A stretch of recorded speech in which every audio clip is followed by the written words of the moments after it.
श्री गणेशाय नमः। ओम श्री रामचंद्राभ्यां नमः।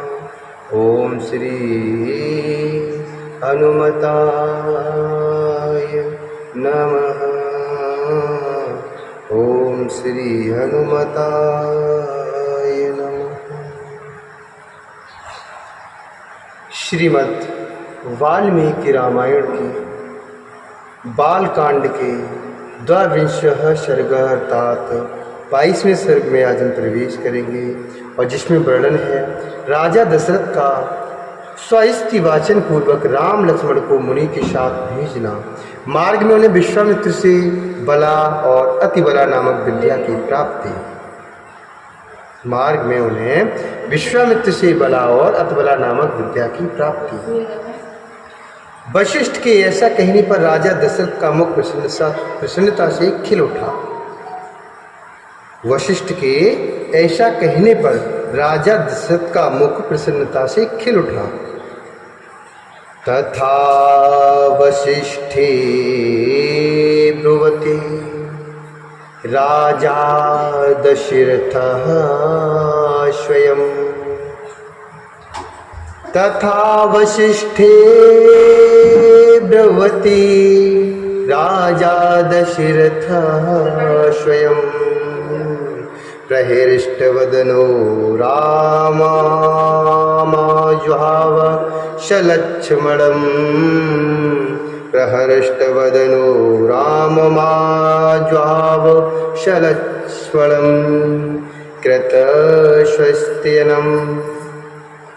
कृतस्वस्त्यनं मात्रा पित्रा दशरथेन च पुरोधसा वशिष्ठेन मंगलैरभिमन्त्रितम्।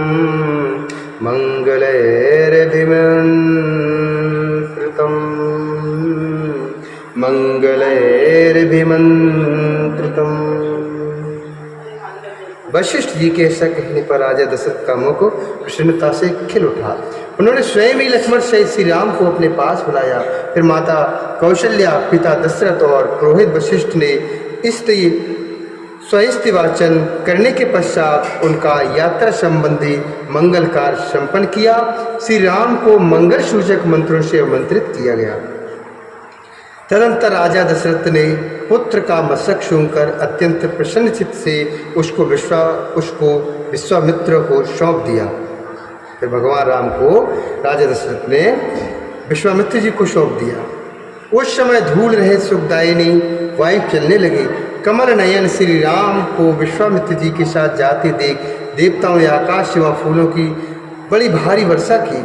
देव दुंदुभियाँ बजने लगी। महात्मा श्री राम की यात्रा के समय शंखों और नगाड़ों की ध्वनि होने लगी। आगे आगे विश्वामित्र जी और उनके पीछे काक पक्षधारी महायशस्वी श्री राम तथा उनके पीछे सुमित्रा कुमार श्री लक्ष्मण जी जा रहे थे। उन दोनों भाइयों ने पीठ पर तरकस बांध रखे थे। उनके हाथों में धनुष शोभा पा रहे थे तथा वे दोनों दशों दिशाओं को शोभित करते हुए महात्मा विश्वामित्र के पीछे पीछे 3-3 फन वाले 2 सर्पों के समान चल रहे थे। एक ओर कंधे पर धनुष, दूसरी ओर पीठ पर तोड़ीर और बीच में मस्तक। इन्हीं तीनों की 3 फन से उपमा दी गई है। उनका स्वभाव उच्च एवं उदार था। अपनी अनुपम कांति से प्रकाशित होने वाले वे दोनों अनंत सुंदर राजकुमार सब और शोभा का प्रसार करते हुए विश्वामित्र जी के पीछे उसी तरह जा रहे थे जैसे ब्रह्मा जी के पीछे दोनों अश्विनी कुमार चलते हैं। वे दोनों भाई कुमार श्री राम और लक्ष्मण वस्त्र और आभूषणों से अच्छी तरह अलंकृत थे। तदा कुशिक पुत्रम तु धनुष्पाणीष्वलंकृतौ। तदा कुशिकपुत्रं तो धनुष्पाणीष्वलंकृतौ। बद्धो गोधांगुलित्राणौ खड्गवन्तौ महादुते। बद्धगोधांगुलित्राणौ खड्गवन्तौ महादुते। कुमारो चारो वपुषो भ्रातरो राम लक्ष्मणो अनुयातौ श्रिया दीप्तो शोभेतामनन्दितो अनुयातौ श्रिया दीप्तो शोभेतामनन्दितो स्थाणुमदेवमिच्छाचिन्त्यम् स्थाणुमुदेववाचिन्त्यं कुमाराविव पावकी अध्यरद्यो जन्म गत्वा शर्यवा दक्षिणे तटे शर्यवा दक्षिणे तटे। ये दोनों भाई कुमार श्री राम और लक्ष्मण वस्त्र और आभूषणों से अच्छी तरह से अलंकृत थे। उनके हाथों में धनुष थे। उन्होंने अपने हाथों की अंगुलियों में गोहटी के चमड़े के बने हुए दस्ताने पहन रखे थे। उनके कट प्रदेश में तलवारें लटक रही थी। उनके श्री अंग बड़े मनोहर थे। वे महातेजस्वी श्रेष्ठ वीर अद्भुत कांति से उद्भाषित हो रहे थे। सब ओर से अपनी शोभा फैलाते हुए कुशिक पुत्र विश्वामित्र का अनुसरण कर रहे थे। उस समय वे दोनों वीर अचिंत्य शक्तिशाली स्थाणुदेव अर्थात महादेव के पीछे चलने वाले दो अग्नि कुमार स्कंद और विशाख की भांति शोभा पाते थे।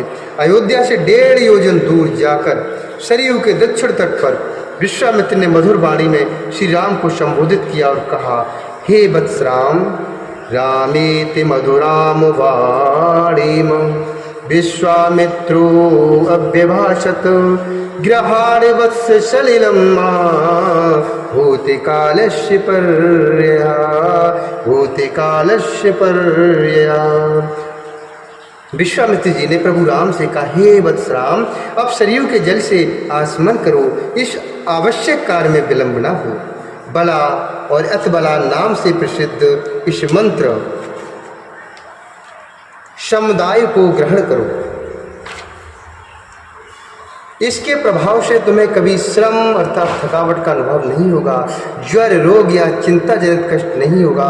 तुम्हारे रूप में किसी प्रकार का विकार या उलटफेर नहीं होने पाएगा। सोते समय अथवा असावधानी की अवस्था में भी राक्षस तुम्हारे ऊपर आक्रमण नहीं कर सकेंगे। न च सुप्तम प्रमत्तम वा धर्ष्यन्ति नैरतः न बाहवो हसदृशो वीरे पृथिव्यामस्ति कश्चन। सोते समय अथवा असावधानी की अवस्था में भी राक्षस तुम्हारे ऊपर आक्रमण नहीं कर सकेंगे। इस भूतल पर बाहुबल में तुम्हारी समानता करने वाला कोई नहीं होगा। हे तात रघुकुल नंदन राम और हे तात रघुकुल नंदन राम, बला और अतबला का अभ्यास करने से तीनों लोकों में तुम्हारे समान कोई नहीं रह जाएगा। हे रघ, सौभाग्य, चातुर्य, ज्ञान और बुद्धि संबंधी निश्चय में तथा किसी के प्रश्न का उत्तर देने में भी कोई तुम्हारी तुलना नहीं कर सकेगा। इन दोनों विद्याओं के प्राप्त हो जाने पर कोई तुम्हारी समानता नहीं कर सकेगा, क्योंकि ये बला और अतिबला नामक विद्याएं सब प्रकार के ज्ञान की जननी हैं। हे नरश्रेष्ठ श्री राम, तात रघुनंदन, छुत्ति पिपाशे न तेरा भविष्यते नरोत्तम।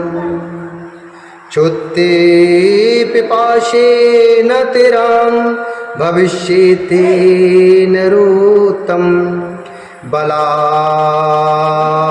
बलामतिबलाम चैव पटिस्तात राघव गृहाण सर्वलोकस्य गुप्ते रघुनंदन। गृहाण सर्वलोकस्य गुप्ते रघुनंदन। हे नरश्रेष्ठ श्री राम, हे तात रघुनंदन, बला और अतिबला का अभ्यास कर लेने पर तुम्हें भूख प्यास का भी कष्ट नहीं होगा। अतः हे रघुकुल को आनंदित करने वाले राम, तुम संपूर्ण जगत की रक्षा के लिए इन दोनों विद्याओं को ग्रहण करो। इन दोनों विद्याओं का अध्ययन कर लेने पर इस भूतल पर तुम्हारे इसका विस्तार होगा। ये दोनों विद्याएं ब्रह्मा जी की तेजस्विनी पुत्रियां हैं। ये जो दोनों विद्या हैं वो ब्रह्मा जी की तेजस्वी पुत्रियां हैं। हे ककुत्स्थ नंदन, हे ककुत्स्थ नंदन, मैंने इन दोनों को तुम्हें देने का विचार किया है। हे राजकुमार, तुम्हें इनके योग्य पात्र हो। यद्यपि तुम में इस विद्या को प्राप्त करने योग्य बहुत से गुण हैं, अथवा सभी उत्तम गुण विद्यमान हैं, इसमें संशय नहीं है। ये तथापि मैंने तपोबल से इनका अर्जन किया है, अतः मेरी तपस्या से परिपूर्ण होकर ये तुम्हारे लिए बहुरूपणी होंगी, अनेक प्रकार के फल प्रदान करेंगी। तब श्री राम आचमन करके पवित्र हो गए। उनका मुख प्रसन्नता से खिल उठा। उन्होंने उन शुद्ध अंतःकरण वाले महर्षि से वे दोनों विद्याएं ग्रहण की। ततो रामो जलमय स्पृष्ट्वा पृष्ठवदनः शुचिः प्रतिजग्राह ते विद्धे महर्षिर्भावितात्मनः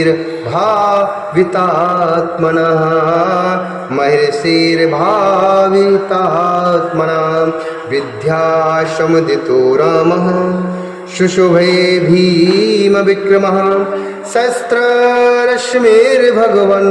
भगवान शरदीव दिवाकरा। विद्या से संपन्न होकर भयंकर पराक्रमी श्री राम शस्त्रों किरणों से युक्त सर्वकालीन भगवान सूर्य के समान शोभा पाने लगे। भगवान श्री राम विद्या से संपन्न होकर भयंकर पराक्रमी शस्त्रों किरणों से युक्त शरतकालीन भगवान सूर्य के समान शोभा पाने लगे। तत्पश्चात श्री राम ने विश्वामित्र जी की सारी गुरुजनोचित सेवाएं करके हर्ष का अनुभव किया। फिर वे तीनों वहाँ शरीर के तट पर रात में सुखपूर्वक रहे। राजा दशरथ के वे दोनों श्रेष्ठ राजकुमार उस समय वहाँ तृण की शैया पर, जो उनके योग्य नहीं थी, सोए थे। महर्षि विश्वामित्र अपनी वाणी द्वारा उन दोनों के प्रति लाड़ प्यार प्रकट कर रहे थे। इससे उन्हें वह रात बड़ी सुखमय सी प्रतीत हुई।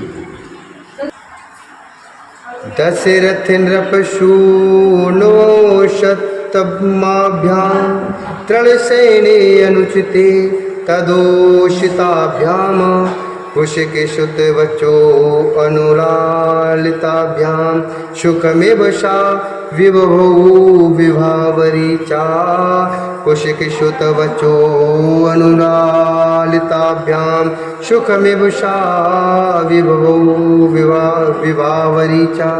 इत्यार्ष श्रीमद् रामायणे वाल्मीकि आदि काव्ये बालकांडे द्वाविंशः सर्गः।